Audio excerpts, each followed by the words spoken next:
La matinale d'Europe 1. Nico Saliagas. Hommage national ce matin aux Invalides, aux 2 militaires qui ont trouvé la mort au Burkina Faso vendredi pour libérer les otages français.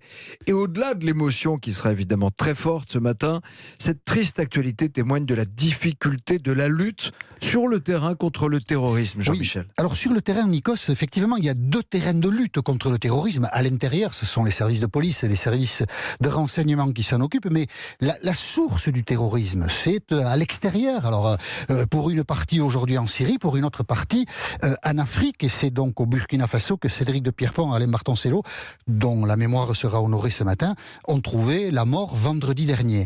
L'armée française se trouve en Afrique depuis 2013. En 2013, le Mali a été menacé d'une déstabilisation totale par des groupes terroristes. Des groupes terroristes étaient prêts à entrer à Bamako en 2013. Et François Hollande, qui était président de la République, a décidé à l'époque de l'opération Serval, 3000 militaires français qui ont été sur le terrain pour sauver l'État malien, pour éviter que des groupes terroristes ne deviennent maîtres d'un pays. Donc, l'opération Serval a été un succès, ces groupes terroristes ont été battus, mais ensuite ils se sont déployés sur toute la bande sahélienne, ce qui fait qu'aujourd'hui, ces groupes-là, pas forcément très nombreux, mais très actifs, on les retrouve aussi bien au Niger, au Togo, en Côte d'Ivoire, au Mali toujours, et au Burkina Faso.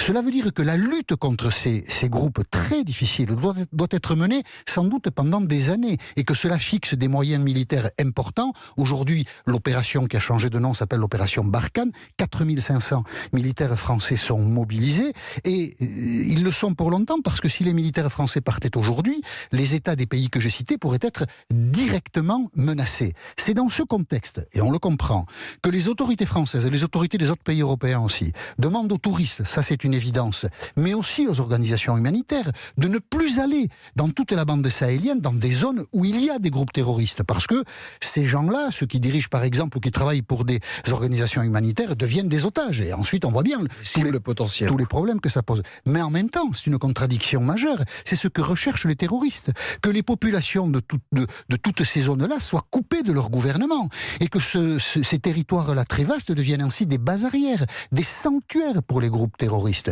Donc on voit que cette somme de contradictions rend très complexe l'action militaire, une action indispensable parce que si on ne lutte pas sur le terrain là-bas, ensuite ces groupes terroristes sont capables d'exporter des terroristes ici, sur notre territoire, sur le sol français, partout en Europe. Donc c'est une lutte, hélas, très difficile, très coûteuse, qui demande de la détermination et qui, ce matin, évidemment, nous le vivrons avec une émotion particulière, risque aussi d'être coûteuse en vie humaine. C'est un effort qu'il faut faire. Et il faut donc saluer pour cela la mémoire de Cédric de Pierrepont et d'Alain Martoncello qui ont perdu leur vie dans la lutte contre le terrorisme. Merci Jean-Michel Apathy.